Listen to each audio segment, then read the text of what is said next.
Okay, we will begin here. Could you give your full name, please, sir? Ken Jefferson. And where are you from, and how long have you been living in Jacksonville? I'm born and raised in Jacksonville, Florida. I've been here all my life. Okay. Could you give us your job title currently? Currently serving as a crime and safety expert with News for Jax, WJXT TV4. Okay.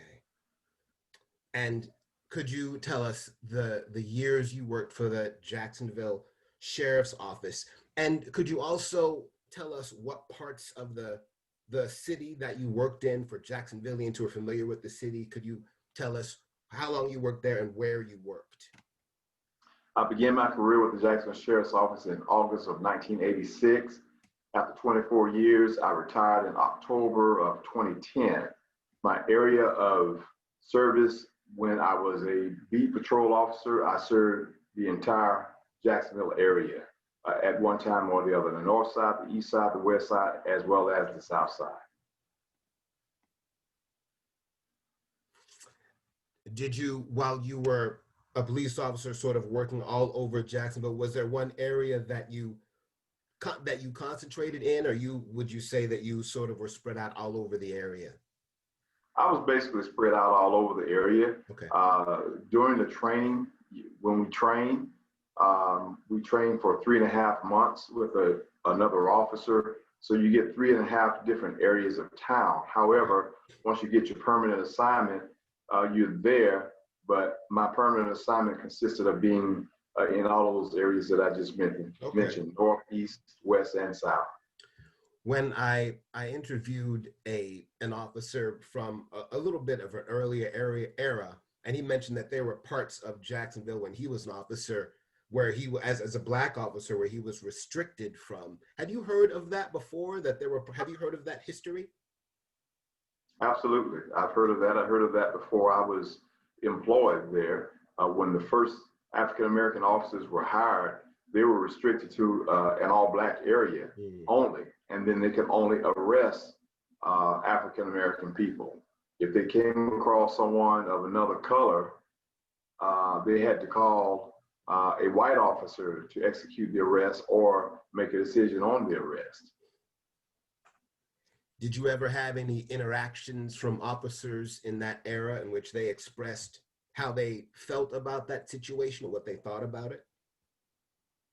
Yeah, I've had interaction with one or two of them. And they, first of all, they were happy to have been selected to be a police officer because that was part of the challenge. And once they got there, they felt slighted, but they were happy that they were police officers and able to at least serve in the role as a police officer because that was their goal and their dreams to be a police officer. So though they felt that they were slighted, they were happy to have been chosen as a police officer. Absolutely. Could you discuss the first moment when you realized that this was the path for you as a law enforcement officer, if you can recall the first memory? My first memory of wanting to be a police officer or knowing that that was my purpose in life was when I was in the 5th grade. During a 5th grade class at Rufus C. Payne Elementary School, a young officer by the name of Marvin Young, excuse me, came into our classroom to address the class. His title was Officer Friendly, that of Officer Friendly. And there was a program designed to go into elementary schools at the time to talk about the role of the police officer, not the role that we were all accustomed to, the role that we saw every day, where a person would offend the law and they would get arrested and they would go to jail. We understood that part. We understood the law and order part of the role of the police officer, but he explained the role where you can actually be an influence in a community. You can defend those who can't fend for themselves. You can be a mentor to young people. You can be that savior for seniors who want to just sit outside on their porch and enjoy their community. You can be that median for them. When I heard that part of being a police officer, I was stricken. I knew that that was my goal in life. That was my purpose in life, to become a police officer. And I pursued that purpose and that goal. And I was blessed to be able to serve for over 24 years with the Jacksonville Sheriff's Office as a result of that. Could you talk a bit about your path to the police academy? Yeah, I started out actually in corporate America, leading up to becoming a police officer. I sold insurance. I was an insurance executive. Uh, that was my initial path because I wasn't old enough at the time to join the police force. And then there were outside influencers that kind of slowed me down a little bit. Family members, persons that I had a lot of trust and confidence in outside of the family that I would counsel with or talk with about wanting to be a police officer. And of course, the only thing that most of them could think about was the dangers of the job that it presented, that presented itself at that particular time. That didn't stop me. It kind of slowed me down a little bit initially, but when I became determined, that's what I'm going to be, I want to be, nothing could stop me at that particular time. There was no other obstacles that could stop me. And once I fully pursued it, I became successful with it. So while you were in the police academy, do you recall any experiences that particularly changed you or sort of set a sight for the type of police officer that you wanted to be, or any obstacles maybe that were formative? Not during the academy process. I was excited to be in the academy, and at times that was a challenge, simply because on the first day, while I was traveling to go to the academy to report for the first day, my car broke down on the interstate, which caused me to be late. Fortunately, it was early morning, heavy traffic. My car was broken down on the interstate. Had to push it off the side of on the side of the interstate. And right after I pushed it off, a police officer came up and he assisted me. As a matter of fact, he took my wife to work and he took me to the police academy. He called ahead of time to let them know that my car had been broken down. There was a brand new recruit, very first day. And when you have all of the brass coming in to welcome you to the academy, you know, the sheriff and all of those folks coming in, and I was totally embarrassed at the fact that even though it was out of my control, embarrassed at the fact that my very first day, I was late to the academy and full of anxiety and nervousness and things of that nature. During the academy, it was an exciting time going through those weeks of the academy because it brought on new challenges, physical challenges, mental challenges with respect to the academics and the law, all of the laws that we had to learn, the policies, the rules, the procedures, and things of that nature that we had to envelop ourselves in order to be able to successfully pass. My eyes or insight was opened a little bit more once I graduated from the academy and got on the street and began to work along with other officers. At that time, that's when I realized that, okay, there's a lot that goes on right here in our city that I'm not even aware of, and people handle it, officers handle those things differently based on their personality. Could you talk about your first few nights or week, any early experiences when you finally did join the sheriff's department? Your first impressions in regard to what the things that you saw and also how you felt in those first days. Those first days, my first night on the job, as far as being on the street, because being rookies, we all started on the midnight shift. So we had a shift that guys didn't want, even though it was rotating shifts, we were all assigned to the midnight shift. And of course, you're full of butterflies, anxiety, excitement, a little fear of the unknown, not really knowing what to expect. You're there with a seasoned officer who's responsible for your field training.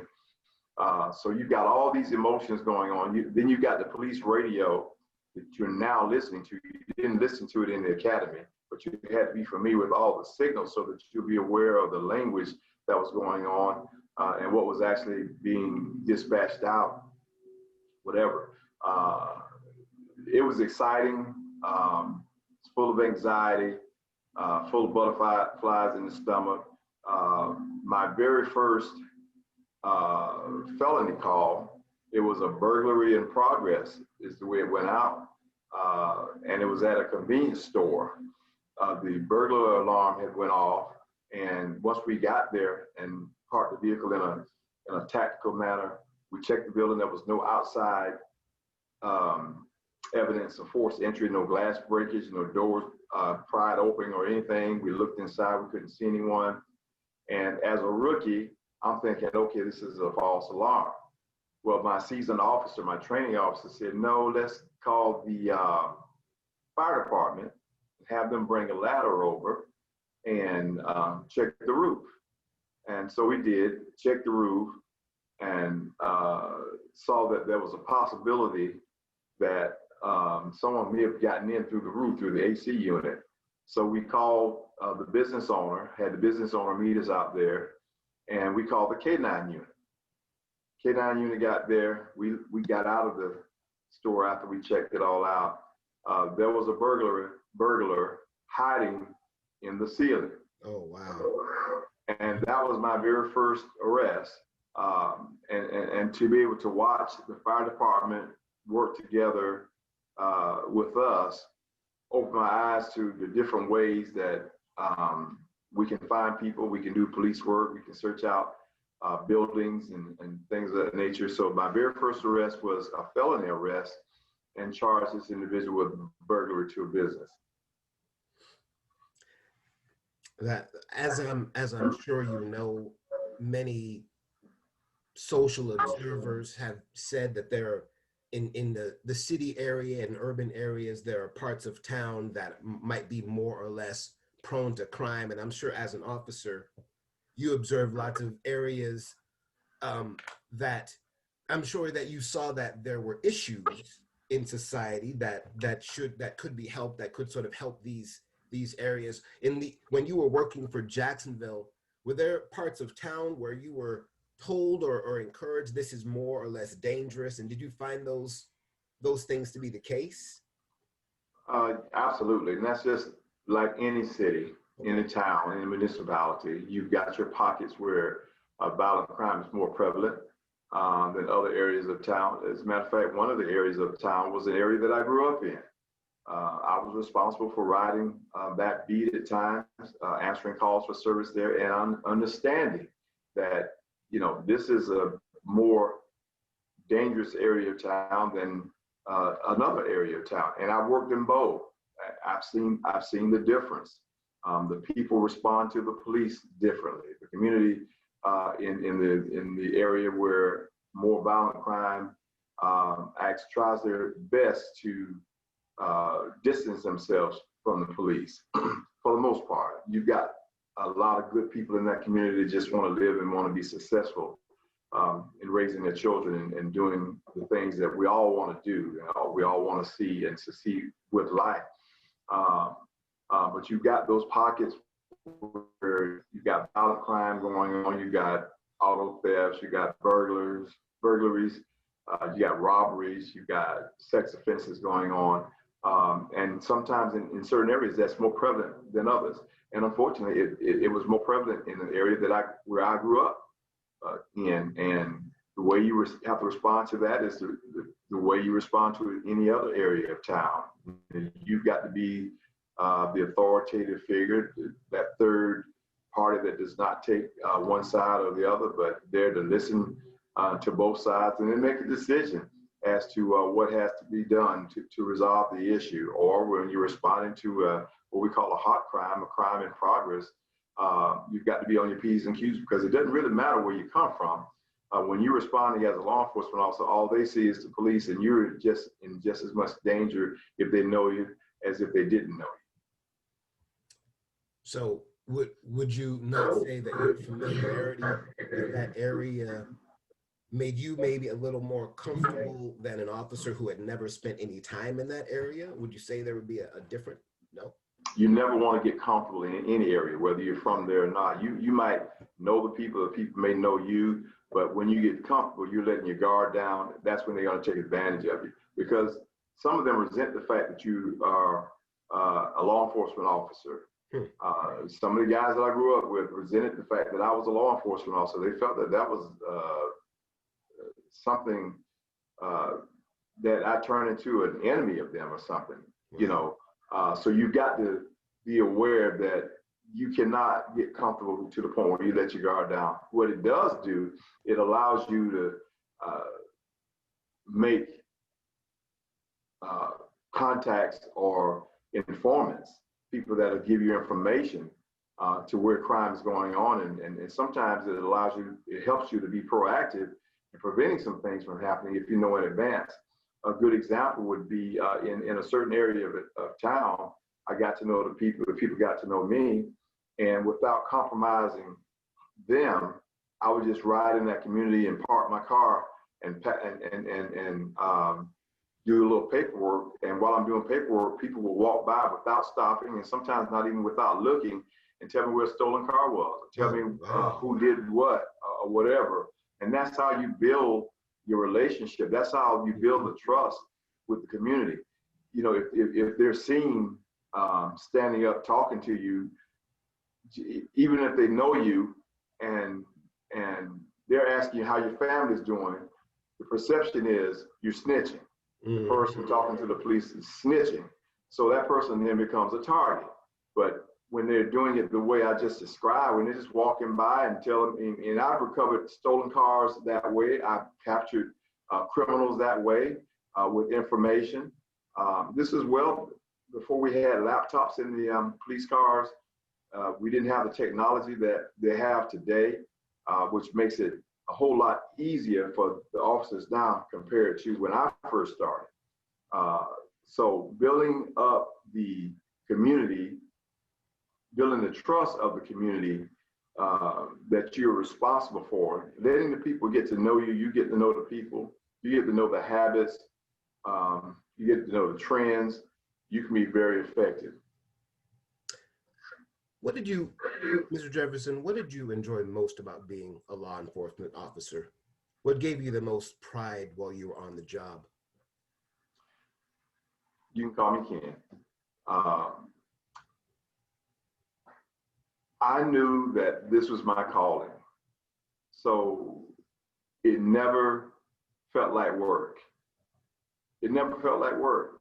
I was gratified just to be able to serve every day. I served in 9 different areas during my 24-year career, and I have enjoyed every single one of them. There wasn't one that was worse than the other, one that was better than the other. They're all about equal to me because I enjoyed being a public servant in the capacity of a police officer. Could you give a brief overview of the positions that you held over your 24-year career? Sure. I started in August of 1986 going through the academy. Upon graduation from the academy, I was assigned to patrol, riding a beat, answering calls for service. After serving there for a while, I was assigned to the police academy as an academy staff instructor, responsible for training and teaching all cadets coming through the academy, responsible for their graduation and going into the field training officer program. From there, I became an administrative detective, which means that I was responsible working in the accreditation, inspections and accreditation unit that was responsible for writing all the policies, rules, and procedures for the Jacksonville Sheriff's Office. From there, I was a burglary detective, then a sex crimes detective. From there, I became the police recruiter for the entire agency. After being the recruiter, I was appointed rather, as a federal program coordinator in charge of the Drug Education for Youth program. From there, I became the spokesman for the department, the PIO, Public Information Officer, where I served for quite some time as the face and the voice of the department. And then prior to retirement, my last assignment was that in the Community Affairs Division as a crime prevention officer. I retired in October of 2010.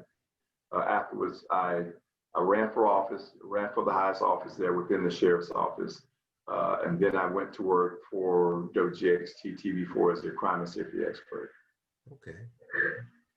In retrospect of your long career, what would you say that you felt you did in that time that left the department a better place? I like to think that my influence on younger officers was left there, letting them know that they don't need to be, they don't have to be saturated in one area of the sheriff's office, number one. Number two, I like to think that my influence of building relationships in the community, people outside of the sheriff's office, building that relationship, I would like to think that that was vital to their success, because community policing does work. It still works if it's applied the right way. I think that I made my mark within the sheriff's office in every area that I worked, because I was able, in every area that I worked, I was able to raise the standards of expectations in those particular areas. Particularly as the spokesman for the department, I'm the only public information officer or police spokesman in the state of Florida to ever be recognized as the public information officer of the year for the entire state of Florida for 2 consecutive years. That has never happened. Hadn't happened. That was in 2006 through 2008, those 2 awards. And since that time, no one has duplicated that effort within the Jacksonville Sheriff's Office or even within this state of Florida. As a federal program coordinator, this was a program that was aimed at targeted at-risk youth, where we provided mentorship, we provided tools that they need to be successful. Those kids need to be successful. So we had to partner with the business community as well as the local community to help us with our efforts. We partnered with those 2 entities along with the United States Navy, U.S. Congress, as well as the Department of Justice. And when I was assigned or appointed to that particular position, there were 99 other sites that was doing the same thing with the Drug Education for Youth program. And they ranked those sites based on productivity. When I took it over, we were ranked number 96 out of 99. And after 18 months, we became the #1 site in the nation for that, because I was able to partner again with the community, with the business leaders, with the Navy, with the Department of Justice, and of course, we received huge recognition from the United States Congress for that. For those efforts, I was recognized by the FBI and received their highest civilian honor for the FBI Community Leadership Award. So I like to think that I've made the Sheriff's Office better by improving those areas, by showing by example of how you can successfully navigate your way through these various areas and raise the bar to a high level.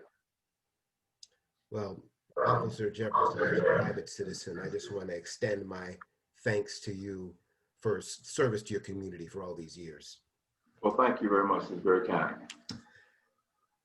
It's as I speak to you on November 7th, 2020, I was wanting to know if you had a chance to see the video of George Floyd and his death that has led to this past summer's protests. I did review it. From a professional perspective, how would you assess the actions of the officers that day? And then just how does it make you feel as a professional while you were watching it? Watching that video, sent all kinds of emotions through me. And I'm certain if it sent these emotions through me, it moved the nation as well who watched it. It was appalling. What we witnessed was a murder in real time. This police officer, even though he had the authority to arrest George Floyd, he didn't have the authority to kill George Floyd without justification. And that's exactly what he did in real time.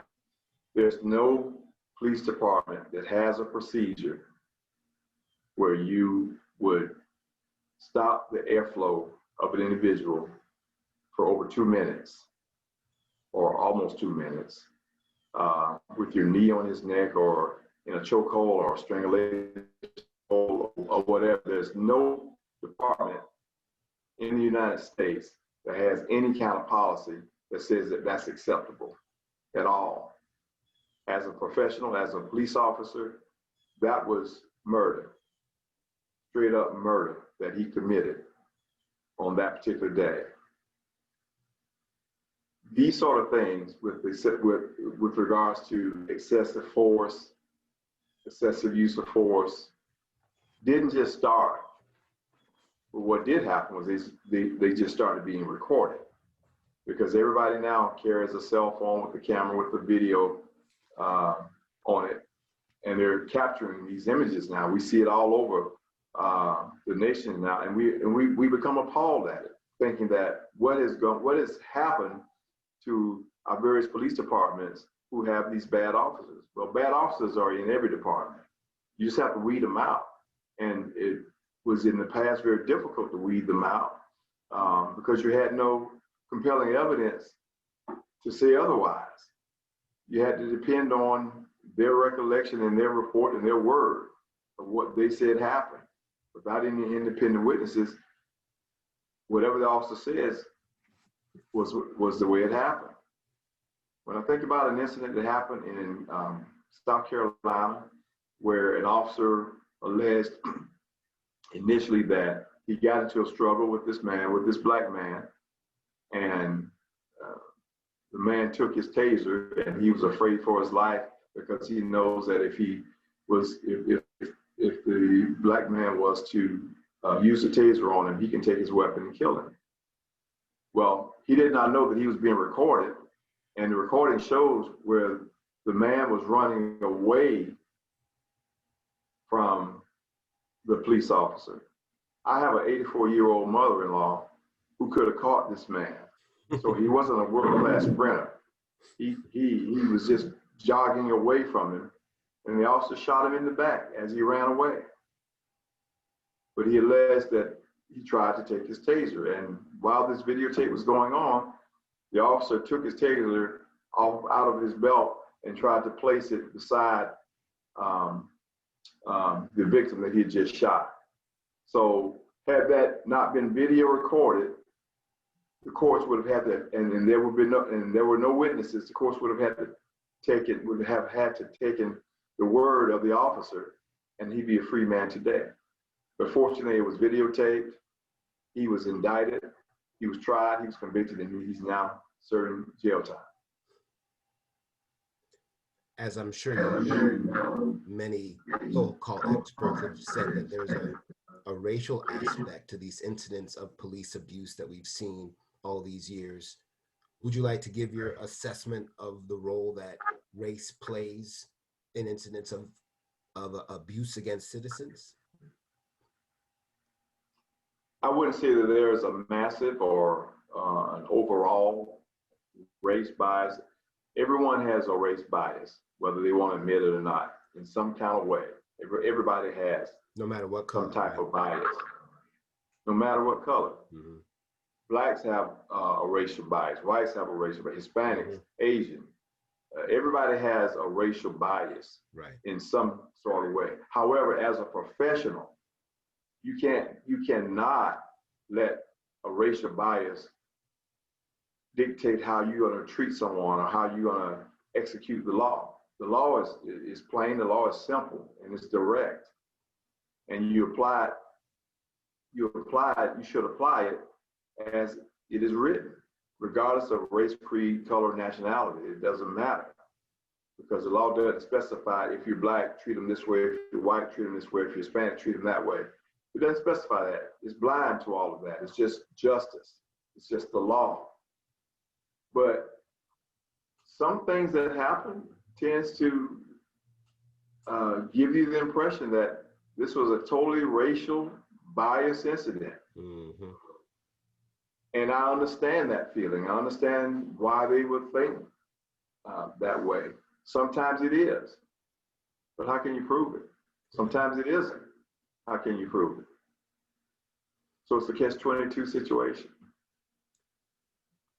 In your years on the force, would you assess it as a problem that you noticed from white officers treating you any differently, despite the fact that you had the uniform on?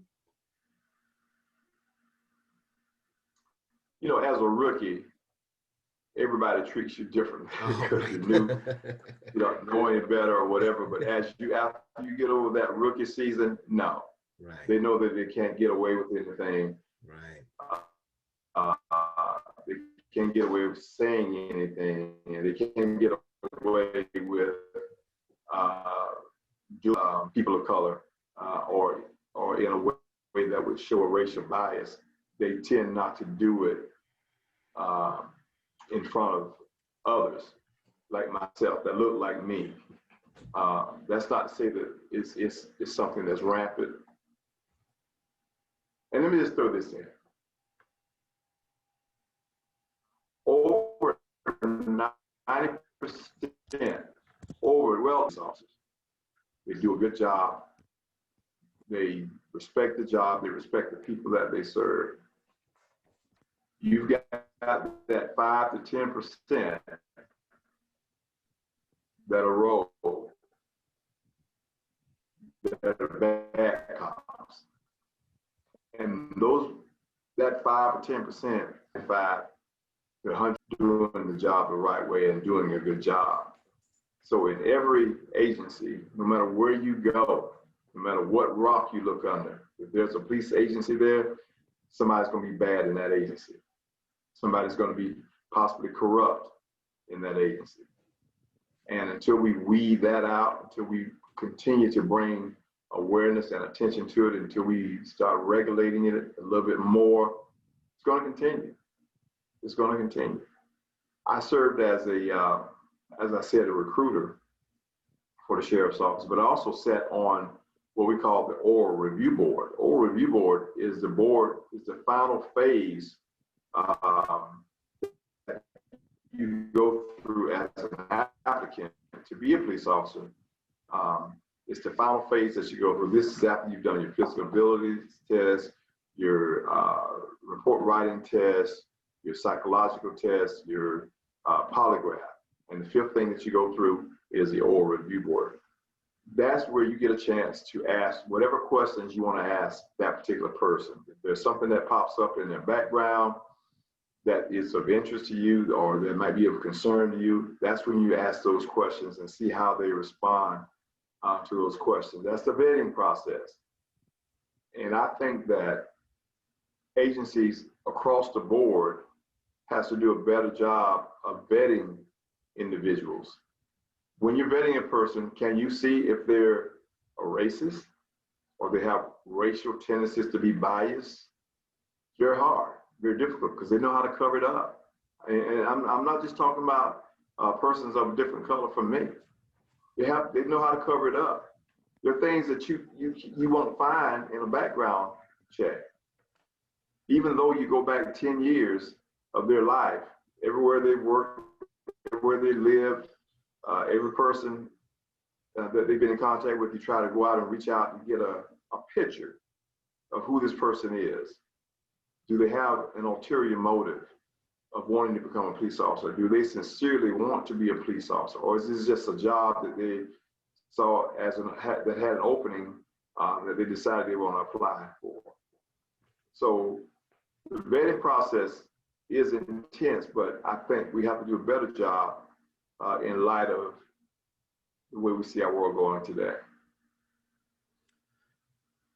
given that, as you said, there are going to be some people who are going to get through, who can hide their biases in different ways.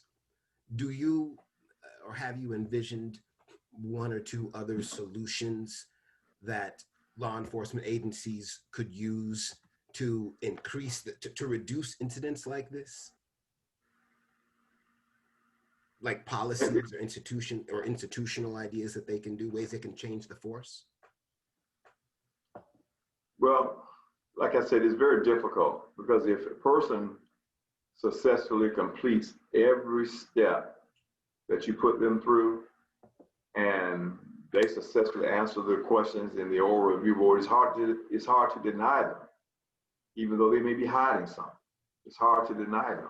You have to kind of let it play out. Unfortunately, it's very difficult to be proactive with that, in my opinion, because you can't judge what you can't see. And you can, there are times where you have certain feelings about an individual, about an applicant, but you can't put in your report, I feel that he or she will not work out. You got to have a reason why, and that reason has to be a legitimate reason. Otherwise, you have to face lawsuits and things of that nature, saying that you're discriminating against them, or you're showing a bias because of whatever they say is your bias. So it's an ongoing process where you just have to continue to try to improve it. In what way, I don't really know at this particular point, other than to maybe extend the vetting process to go past going back 10 years ago. And then you become susceptible again to a lawsuit saying, well, you're going back 15 years ago. I was just a kid 15 years ago. I did foolish things. I did childish things. You're going to hold that against me now. So you got all those issues that you have to go through. So I would just say to continue the process, but continue to look for ways to try to improve it and try to weed it out. I will tell you this. There was one person who came through well, I remember more than one. I'll use this one in particular. One person that came through the oral review board that I sat on, prior to this person coming, I received a call from a high-ranking official letting me know that this person was coming through to try to complete the process and to, quote, just give them a good look. Well, read between the lines. Just give them a good look. We gave them a good look. This person was extremely nervous. We expect them to be a little bit nervous, but it looked like somebody poured a bucket of water over his head. His clothes were drenched with sweat. His hands were sweaty. His palms were very sweaty. He was shaking. But he answered the questions in a way that was acceptable or satisfactory. That person became a police officer and eventually served time in prison. Wow. Using his authority to commit crimes. And they served a certain period of time in prison, and now they've been released. And that's the sort of thing sometimes happens during your vetting process. Someone knows someone who makes a call and encourages you to look out for that person if you can. And I can think of 2 or 3 more examples where not necessarily a call was made, but they knew someone within the system that could help them along the way. So that part needs to be eradicated so as to not to be influenced by any kind of high-ranking official or a friend of the applicant. Absolutely. Are there any programs that you would endorse that might encourage police officers to get connections to the communities that they're going to be working in? And do you think that would be something that could maybe reduce incidents like this? Well, most agencies have a community affairs division, which is responsible for engaging the community. They're responsible for monitoring tension indicators. They're responsible for monitoring trends and patterns and things of that nature to try to be proactive. They're responsible for your schools, school resource officers. When the sheriff's office here in Jacksonville had it, it's now done through the school board police. But I always thought it was a great idea to have officers in schools, in public schools, because they can serve more than just security. They can be mentors to men and women. They can conduct their own little classes. They can do a whole lot of things that a civilian person can't really do in the same way. That's where your recruiting should start, in the high schools, even though they're not of that age to be able to be hired right out of high school as being a police officer. But they have programs now where you can go straight out of high school and work with the sheriff's office, namely a community service officer, where you're responsible for responding to and investigating crashes. And not only that, they will give you college tuition reimbursement. Not only that, they'll give you 5 years to get your degree so that you can be hired as a police officer if that's what you want to do. So that's a program, that's a great program for someone who may have an interest in being a police officer, and that police officer that those students see every day can be a great influence. And that's just one example.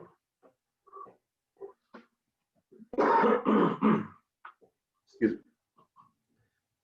So as you say, there are programs that are out there. Do you see there any obstacles in some of these communities that are affected, that are keeping young people from participating in high numbers? Other than the detractors, no. Okay. I don't see it. I don't see anything that could stop them from doing it if that's what they want to do. And it goes back to my dilemma when I was a young person.